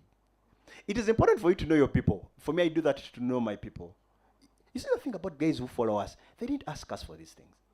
You know, someone just comes and follows you. So for me, it touches me a special way. So I am intentional with that. And over time, I'll give you an example of what it means to. There's a time I went to do zip lining. There's a certain place in Lugazi. So I get in there, we get to the zip lining area, and the guy in charge of the zip line thing is like, welcome to Griffin, about something like that. Yes. Now we're going to zip. I was like, where's the zip line? He's like, it is not here. We start with a nature walk. I was like, nature? I was like, Michi Boneka, do you know how I came here? Could have walked here. Me, I wake up every day to a nature walk. I was like, you man, put the zip line here. Me, I zip line, I go back. So it is important that they see the van coming, they're like, these are blacks. A zip line here to take. Let us put it here. So it is important that if something has started making money for you, every day be intentional to tune it to the people that have come to gather. None of those people asked for your stuff. So if you're still gathering around your fire, keep tuning that fire. Yeah. Wow, really, really powerful. I think that there are so many ways to make money online. I also always find passion, but at the end of the day, a father of two, bills have to be paid. Yeah, so I think it also helps to put it into perspective for the audience out there. What this digital thing is. Many people think that when you talk about digital marketing, it is social media, social media, social media, social media. There's so many ways to look at digital marketing that can add value to you as a person, as a business, and even digital itself has its own process, its own life cycle, so to speak. Start off from strategy, what are we going to do, where, on which channels, what message are we delivering, etc. Create the content. Is it going to be video? Is it going to be artwork? Is it going to be a poll? You know, whatever you choose. Distribute this content organically, basically without paying, or distribute it with some ads. Then measure, iterate, try and convert to what you want to drive. I want to come back to you, Moses. It's very difficult. There is Uncle Mo, and then the crowd you pull. And then there is John Senkezi Saloon somewhere in Chireka.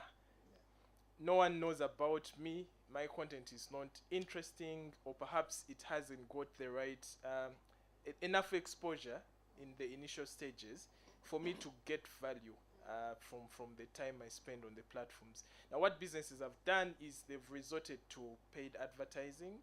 So they run ads on Facebook, on Twitter, on the Google platforms, etc.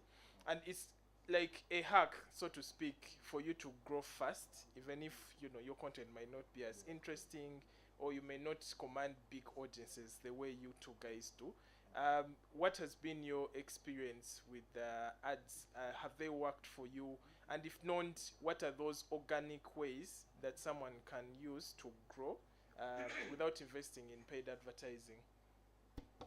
And before I even get to that, sorry, I just missed out this one about monetization of our content. When we move our content and it gets to a certain level, I think the biggest prize in the market, or even in the world right now, is endorsements. So you should work hard enough for you to land the endorsements.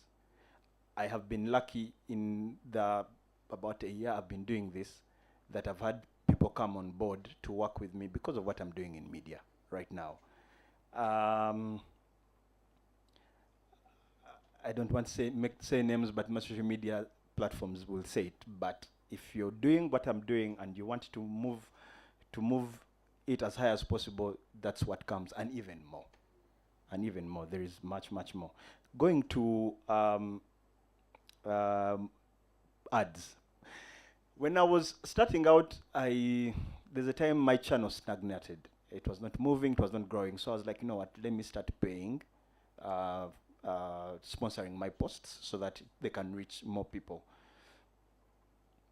The issue I had with that, okay, I would get hits here and there, but the issue I had was for me, for my kind of work, it felt like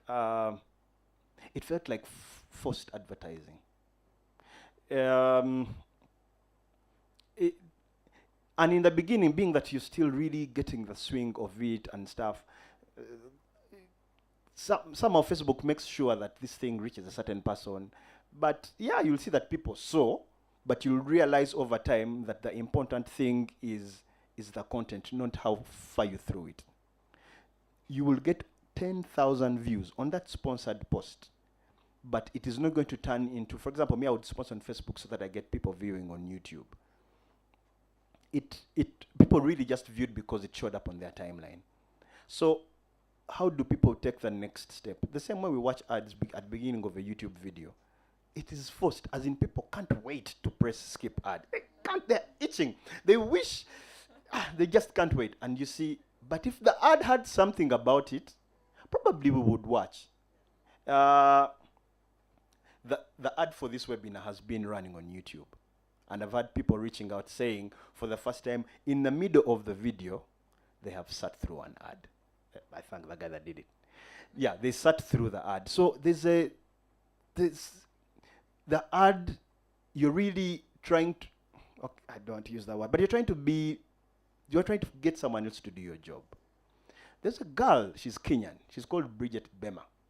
Bridget Bema did a video in beginning of 2021 in Nairobi. And we shared it here, how she's a stubborn girl. Every list they were reading in class, Bridget Bema was there. Bridget Bema, everywhere Bridget Bema. We shared that thing without Bridget Bema sponsoring it.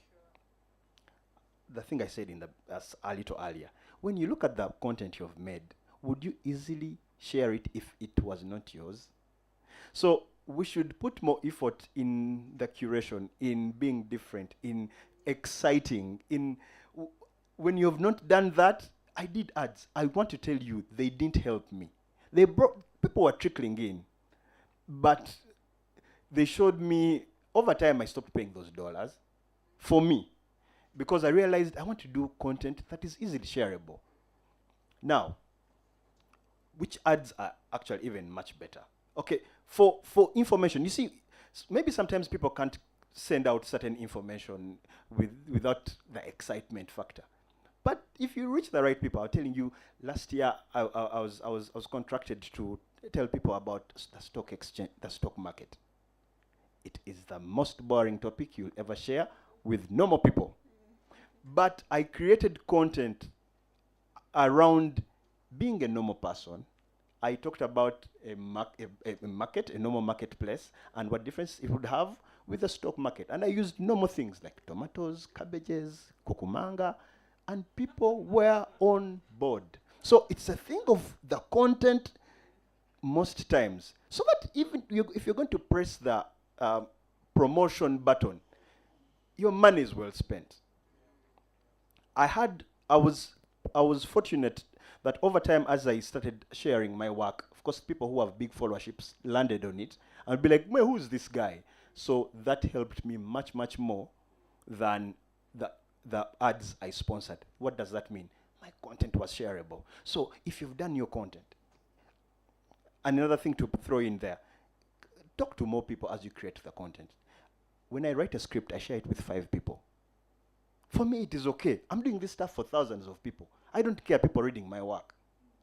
And then they come back, they're like, this one, you'll have a problem. This is so funny. Why don't you put it at the end? You see, because I'm doing it for them. So they keep pointing me in the right direction. By the time I put up my body of work, it is actually supported by many people. I opened up my work to people.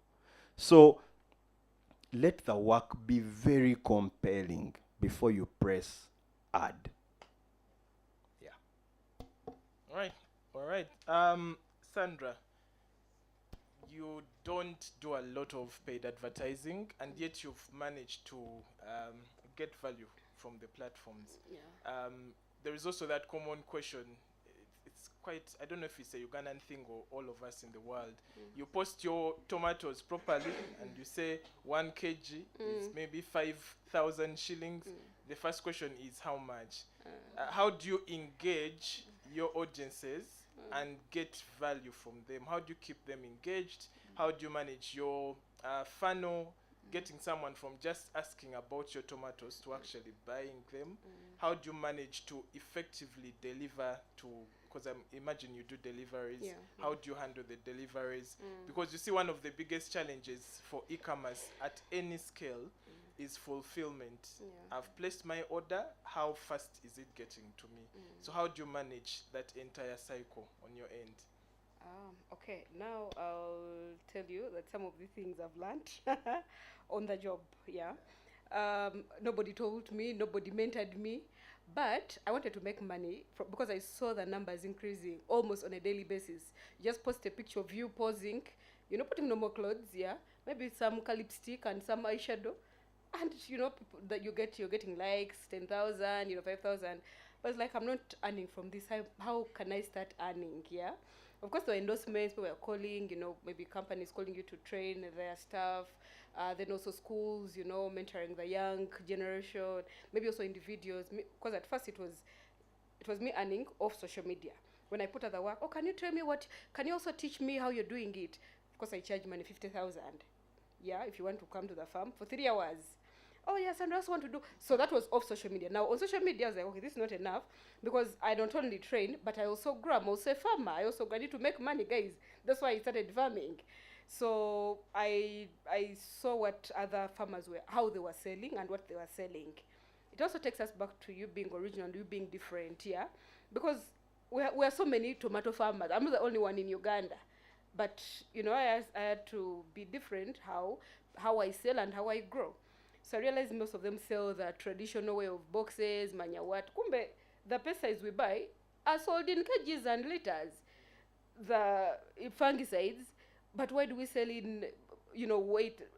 A middleman will come, look at your box. I think this is about 100 kgs. I'll give you 200. Like, it seemed to dictate. I was like, no, that's why I went to school. Yeah, I'm a farmer, that's why I went to school to get some knowledge. So I came up with selling in kilograms. Yeah. Of course, at first it wasn't very easy for people to adapt on social media. Like, first we used to nakasero, bakuyora chitansa, nkumitano, you know. I had to give them a reason why they should buy from me. So I, you know, I had to explain myself, you know. These are grown, of course, not pure organic, but they're grown by me. You know, support young farmers. You know, support local farmers. You have to. You get to campaign. So you know, you have to give them the reason, and also the quality, because because if you are selling in kilograms, how are your tomatoes different from the ones I buy from the market? From Nakasero, from Calero, from Owino, then also had a lot to do with the customer care. I realized most corporates, yeah, don't want to go to the markets. At parking, at sujui what, at phone snatchers. I think soon I'll be starting to supply in SSF. I mean, you guys shouldn't be going to the markets. I mean, we are here, I'm here. So anyway, but I knew the platform I was going to use was Twitter mainly. So I told them, you know what, guys, these tomatoes are cleaned well and they are well packaged, you know. And I wasn't just talking about it, but I was demonstrating. I was actually showing them, yeah. And also the weighing scale. I posted. No, I use. He does videos or uses videos. Me, I communicate using pictures, yeah. I talk less on Twitter, but I do some captions, but pictures, yeah. I realize it also has a lot to do with you understanding your audience. What do they want? Yeah, yes, you might have the content, but that's not what your audience is interested in. Yeah, you might have the words, you can talk, but they want the pictures, they want the video. So me, I used to talk and also show them that this is how the 5 kg pack looks like. And it was something new, some of them were like, oh, we only see it in supermarkets. Like, this is not supermarket. Don't go to supermarket. Just stay in your office, stay at your home.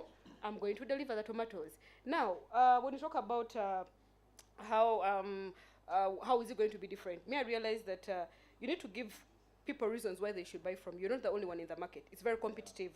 Some people are watching Sandra, and so many are trying to be like me or doing what I'm doing. Not only farming, but also deliveries. Oh, Sandra is doing it, we're also going to do it, yeah?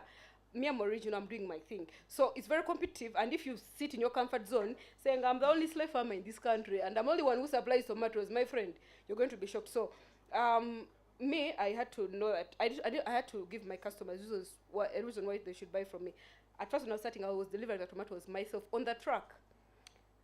On that, of course, slayers don't sit on trucks, but like I told you, it is just a name. I mean, me, I used to sit on a truck. Yeah, of course, hiring a vehicle, getting the orders. Now, how did it bring in money? How is it bringing money? Post on social media, get the order throughout the week. I came up with a day when to deliver, and that was Friday, because I realized people use the things over the weekend. As you're leaving your office at NSSF, you live with your pack of tomatoes, yeah, 5 kgs or 10 kgs or maybe 1 kg. Go back home. You're not going to shop, yeah. So I chose a day that was Friday. All these are ideas, like Friday when people are leaving. Give me your location, give me your number, give me the quantity you want me to supply, and I made sure that I delivered.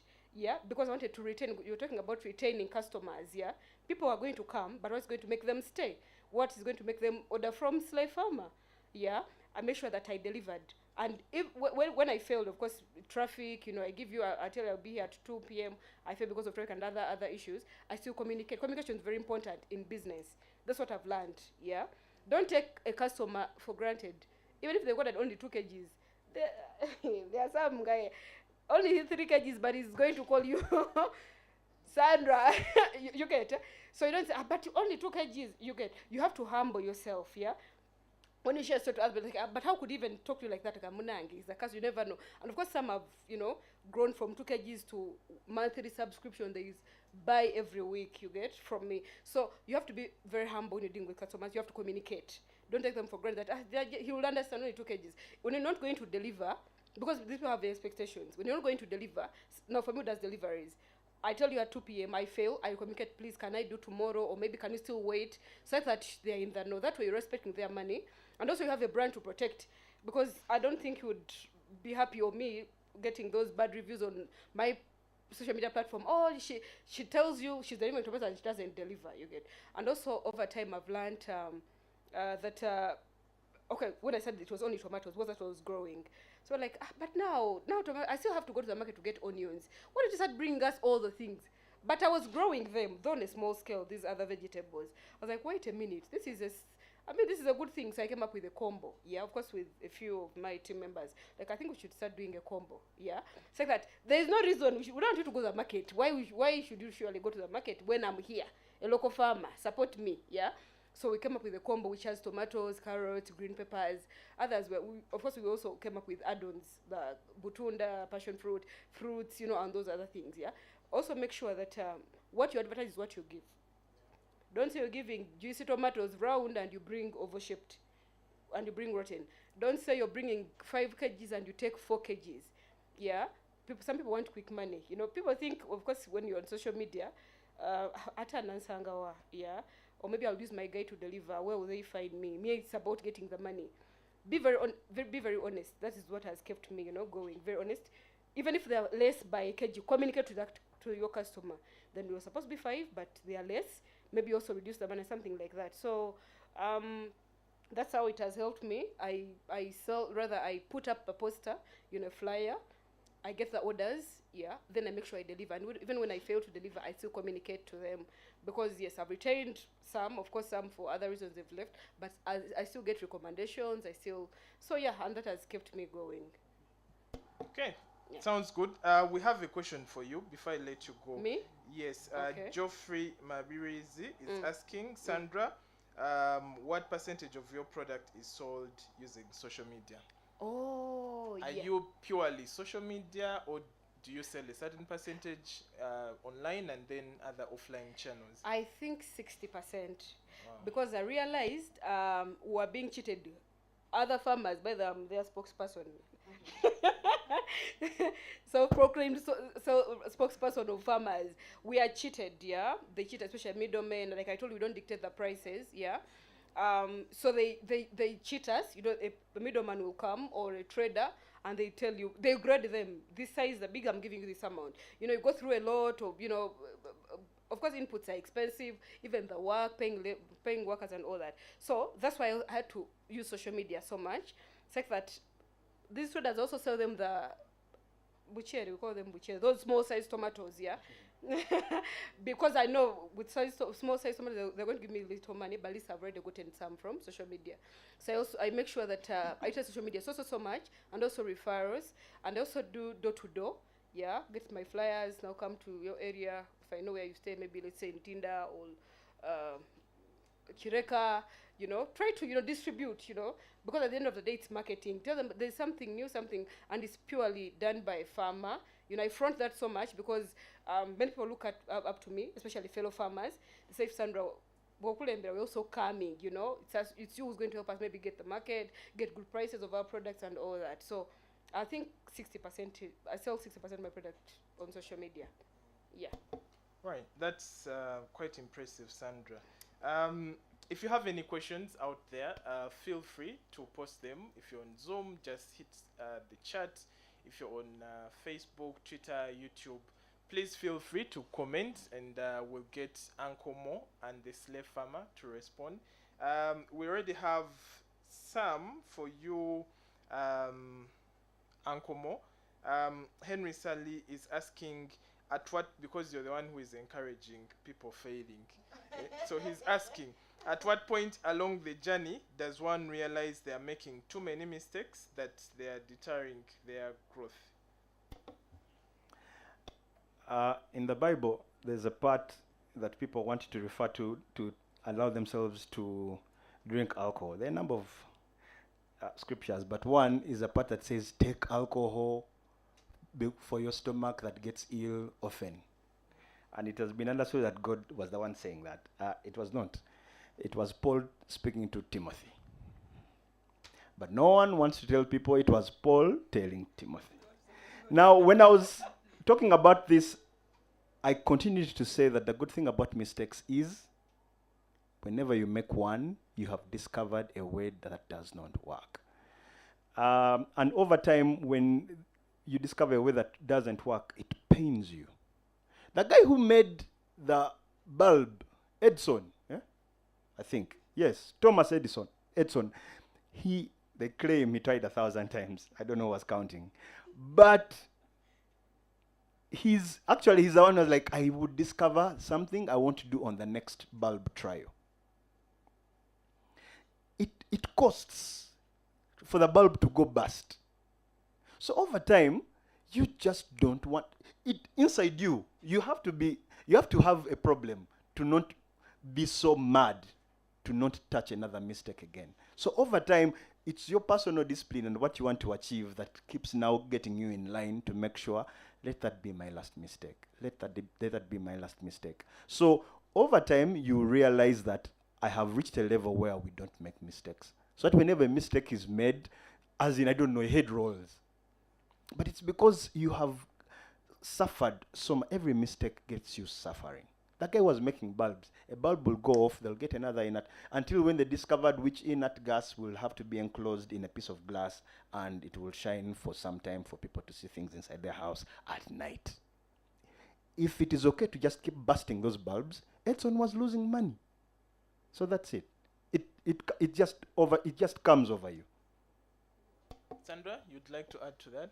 Yeah, I want to comment on that. I beg to differ. That's why someone was actually, I think it's you was saying he's encouraging people to fail. Well, it's okay when you fail, but don't start with that attitude. You get that, yeah? Don't start that attitude, oh yeah, it's okay, I'll fail, I fail again, I get up. Me, when I was starting, most farmers actually, when they start their first garden, their first project, they fail at it. Be it tomatoes or poultry, or they fail at it. Me, my first garden was a success. Yeah, like I got money. I was like, wait a minute, Kumba, I was in class teaching and there was money in this thing. Yeah, but because I took time to research, yeah, of course it's okay. You have this attitude that I'm going to make it. I'm not going to make a miss. I'm not going to fail. When you fail, it's okay. Yeah, I had the right attitude. I made sure I got the right information. I made sure I avoided the missed or the failures. Yeah. And the mistakes, I avoided them. I did the right thing, get the right knowledge, use the right seeds, get the right inputs, spray on time, rather consult with the right people, and it was a success. So that should be positive, yeah. Have it that I'm going to make it. But if you're like, oh yeah, it's okay, Ngoma said, yeah, it's okay to fail. You know, I can fail 1, 2, 3, 4 times. No, that should be really positive. Yeah. Yeah, so it's basically start off with a positive attitude. Yes. But should you fail, pick yourself up. Yes. Then try the next time. If you Yeah. do fail, try the next time. But start off from a point of, thinking that, or even not just thinking, but believing that you're going to make it. Yeah, Yeah. other people have made it. Why don't you? You can make it. One of the key advantages fronted for online channels, even if it's on the professional side or the business side, is our ability to measure what we are doing. You're able to tell what's working, what's not working, how many people you've reached. So while I'm a big advocate of what we call integrated marketing communication, where you get, if you can, TV, radio, print, digital is out there in terms of your ability to do something, see whether it's working or not, and attribute growth to a particular effort. Moses, what are those things that you look at? I remember when you were starting, you hinted on the fact that you push out a video, look at the comments, see what's working, what's not working. What are those 1, 2, 3 things that you feel everyone out there should be measuring as far as their content is concerned, as a way of improving on their craft? Like I said, social media is a little elaborate. If your account is to go, it's business, what they call social media platforms called business accounts. It's a little elaborate. So you're supposed to know how far your influence, how far you want your influence to be. Now, for me, my influence, like I said, carve out and understand where you want to be in the market. You, inside your heart, you should know. Some people, it's enough that someone saw my post. Some people, impressions are enough. But me, the impressions, if I don't have engagement, I didn't work. So for my win is engagement. So if I didn't have engagement, that means I was not relatable, I was not believable, I did not excite. So I have to go back on the drawing board and get those things all over again. So for me, that's my measurable thing. We're doing this for influence. If you're not influencing enough with your craft, there's that saying, I think it's also in the Bible. I think I read so much Bible. But anyway, there's a part that says the one that is a good custodian with little should definitely be good with more. So how have you handled the little? Yeah, how have you handled the little? And before I even finish what you asked, just to slide this one in, of my submission of make mistakes. It is very, very unfortunate that people first become so big to appreciate that statement. At the beginning, they won't get it. But when you get so big, you'll tell that younger you that it was okay, man. 100%. So it's basically for you, because there are quite a number of metrics to track. Engagement is very important to you, and to the uninitiated out there, it's basically the reactions, the likes, the comments, the shares that you get to your content. I think the market average is around 5 to 10%. So if your content is doing upwards of that, then you're doing really, really well. My last post has 70% engagement. Wow. Really impressive stuff. Yeah, so I think the key thing here is social media or digital marketing is not a form of marketing where you throw a stone and then pray and wait for the results. You need to actively, seek these results out there, measure how many people you're getting to for how many times, which is the impressions, and what they are doing with your content, which is the engagement. Sandra, what do you track on your end besides the orders? What do you look into as far as value is concerned for measurement? I think beat is money. Money Has money been made? Because I think I also talk about influencing. Me, I'm not a content creator like him. I'm an ordinary farmer. Yeah. Of course, when the numbers started increasing, of course, when you put up a post, the engagements, and retreats, likes and all that. People are contacting me, companies, individuals, can you influence for us? Need an endorsement? But because I know I won't perform 100% of the expectation, I had to decline, yeah? Because that is not me, you get. I love money, but the money I want is purely farming, and selling my product, yeah? I don't have even that time. Not that I don't want this other money, because it's clean money. You just sit on your phone 24/7. You engage, mamanya, you share and all that. Why? I knew I have a garden. I know I have a garden. I also have my farm. I have other things to do with agriculture that I engage in. So I want to give time to this, which is a mistake that most people do. You take up so many roles, yeah, because you have numbers on social media. You automatically think you can be an influencer. Hope it's not an attack on them, but but I'm being honest here. Numbers don't mean you're good at influencing, yeah. Me as Sandra Navasirie, I turn down those they ask and I tell them I can't, but you have the numbers, Sandra, people follow you, that is not me. I don't want to take your money and then I post one day, or maybe you want me to post 3 times a month and I post once. So it's just about the money from my produce that I sell, yeah.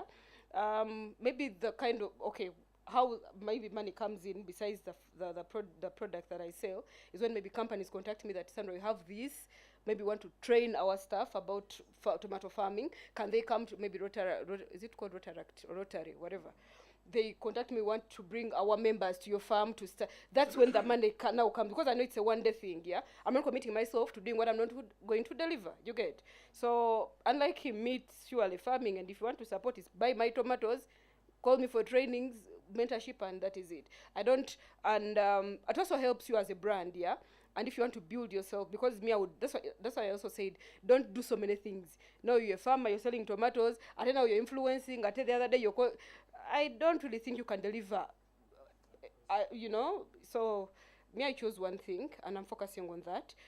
If I'm to do something that is outside the farm, it has to do with still farming, maybe the training and that, yeah.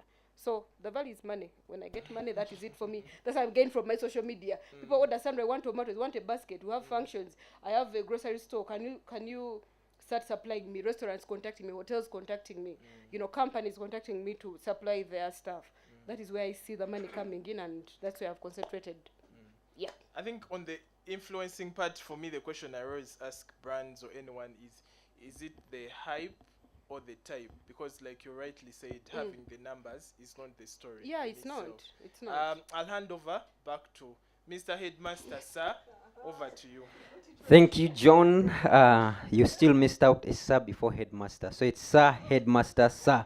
But we will definitely forgive you. I am happy to report that I gained another 4 followers. So I'm counting down that number, but also what I've learned from Sandra, what I've learned from Moses is it's not about the number of followers, it is the value you give to them. So my 62 followers kindly challenge me to be of value to you, and I hope I can deliver that. And then we bow to the others. I don't know if YouTube can do that. They refuse other people to follow you. The ones, the latecomers, yeah, to balumye.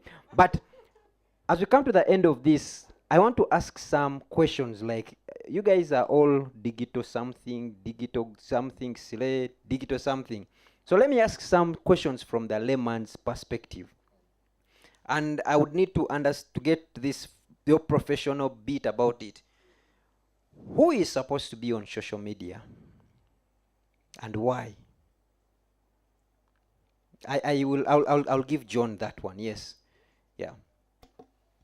I think everyone should be on social media, I would say. But social media, the moment you create an account, it's the same as giving birth to a kid. You have to be fully committed to look after them for the rest of their lifetime. Once you open up an account, you need, first of all, before opening up, be clear on what you want to achieve. Do you want the orders like Sandra does? Do you want the influence like Moses does? What is it that you think is value for you as far as engaging is concerned online? Then how are you going to get there? So I think the first part is figuring it out from that point of view. What do I want? What do I need to get there? The next big question you need to ask yourself is, where is my target group? we know, each platform has different numbers. Facebook has between 2.5 to 3 million monthly active users. LinkedIn has over 800,000 accounts created. Twitter has over 560k monthly active. So each platform has numbers. You need to now align and ask yourself, where do I want to be? I'll use myself as an example. I'm on Facebook, but I restrict my Facebook correspondence predominantly to my friends and family. That's where I'll post about my sons. That's where I'll post about an experience I've had somewhere. Then on LinkedIn, I use a thought leadership approach there. I'm talking digital. You can think I don't do anything else apart from digital, which is more or less the case really. But thought leadership, is it generating revenue for your business? Is it generating influence that you can later monetize the way Moses is? As long as you see the value there is on social media, it is a low barrier to entry platform. Opening them up is free. The only time you'll invest is, in creating the content, good content, as we've heard from Moses, and then you reap the benefits from it. So to answer your question plainly, everyone should be on social media, provided you see the audience is there and you figured out a way to create value for yourself by engaging on the channels. Thank you, John. I think from what I get from the long, short answer is everyone should be on social media as long as you have value there. You don't just get there. So, meaning if you do not have value, you are sending those threatening messages. If you don't send this to 10 people, you are going to die tonight. That's not your place to be. I feel like one of the barriers to getting into social media is that everyone, I am eating, they take a photo and they send you. And who's interested? I am going, yes. If Kusimbula was me, I am here. So there is quite a bit. So my other question here is from the man who makes money. YouTube writes to you and says, there is money here for you. What do you, and this I speak to as a person who has been in a room where no one is talking to themselves, but they are all talking on phone. You're in a room, but everyone is on their phone. And when you get out of the room, everyone is talking to you on phone, but you never talk to each other while in the room. How much time would you consider appropriate to dedicate to personal social media space? For me, I think it becomes a problem if it starts harming your immediate people around you. Social media, just from the definition, social, it is really just enhancing the primary bond as human beings on earth. The truth is, when we don't have this, when we're not together, things don't happen. So social media was really supposed to find a way we can be together. Because it is important for us to be from the power you have as just a small family. How would it be if your family was 1 billion big? So that's what they thought. Half the time they were wrong. But, so it is important. There's a certain level of fulfillment. But just like your work, it is important for your family. But it's a 9 to 5, but I don't even know who works 9 to 5. People started earlier than that. But you know that, and actually your family will understand that this is the moment, then you'll close to go and take care of immediate family. So for me, it shouldn't be into the realm where it starts to affect the people that actually care about you. Yeah. I know someone who was laughing in the corridor watching your videos, and they're asking, are you laughing at me? The wife was asking in the other room. So you probably that one is going out of your bid now. And Sandra, finally, as we come to the close of this, by the way, I want to extend my thanks. Thank you so much. What the messages, I'm copying them so that I can send them to you. Everyone is asking and saying, you've been original, all of you guys. You have not been motivational speakers. And I just want to let the audience know that that's the job I do here at NSSF. I look for these guys. I am the person behind it. Please send the credits to me. It's not by mistake that they are here, but it is because of me. Please follow me, Apollo Mboa, number 63. But thank you so much. The audience appreciates your honesty. It appreciates. And when they want to reach out to you, they know where to find you on the social media pages. And as we wind up, One question here. If it is a book that you want someone to read, what book would it be? To me, Yes, to you. about farming, someone who redefined the destiny of African women through agriculture. What book is that? About farming, say agriculture, say farming. Oh, okay. Yeah. So I will go to you, John. We usually share a book. This is homework. A book that someone can read and you think can change their lives. Yeah, if it's in the digital realm, it's a very dynamic field. So I wouldn't encourage them to read the book. I would encourage them to check out Think with Google. It's an online resource that is constantly updated with new content, the latest trends, the latest reports that will help you to keep abreast of what is happening. Because the book will be printed and tagged somewhere, and yet the field is quite dynamic. So Think with Google is the place to be. Thank you, John. That defines the gift I'm going to give you. I'm going to give you a link. I'm not giving you a book. And finally, Uncle Mo, what book do you share with the audience there if you are still subscribing to this thought? What book? For me, the book I would share is a book I just completed reading by Will Smith called Will. You know, when we come and talk about these things, people might not appreciate. There's a story we don't have enough time to tell. The time when you are not following us, you know. So when I was reading his book, I could see so many flashes. And I mean, I'm a long way from where Will Smith is, but at least from where he starts from his darkroom days, I could relate. And I would wish any person who's going through the same to understand that, you know what, it's the phase.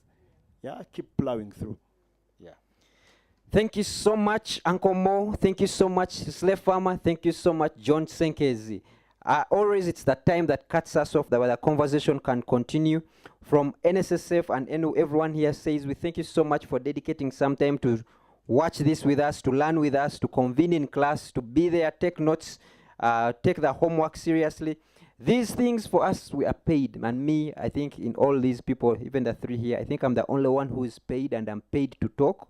Mine is to talk, but yours is to take action.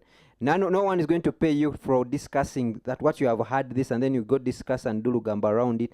The only thing you can do to get paid is take action. So ladies and gentlemen, I implore you to take action. Pick up a thing or two or one, just something, and do it. When you do it, your things will change in life. At NSSF, we believe ACT is an acronym for Action Changes Things. So if things are not changing in your life, it's because you are not acting. I remind the midterm beneficiaries, please use the digital platforms to access your midterm, and wait for the 45 between 0 and 45 days to be paid.